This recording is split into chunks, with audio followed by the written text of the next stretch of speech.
আর ধীরে ধীরে পর্দা করতে থাকবে তার নিজস্ব তালতলা সার্বজনীন দুর্গাপূজার মণ্ডপ প্রাঙ্গণ ইতিমধ্যে সজল ঘোষ এসে উপস্থিত হয়েছেন।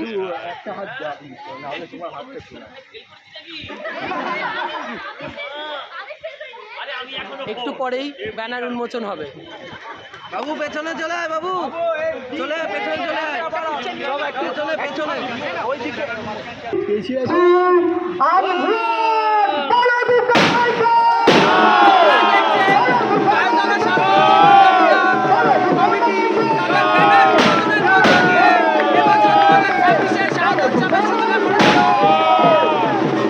এখানে উপস্থিত রয়েছে সজল ঘোষ মহাশয়। আপনারা দেখতে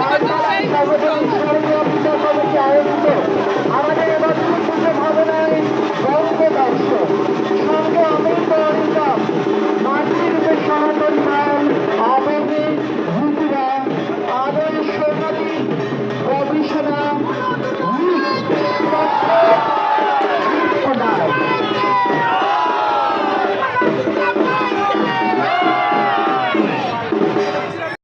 লেবুতলা জানে ভিড় কি করে করতে হয়, এটা জানে।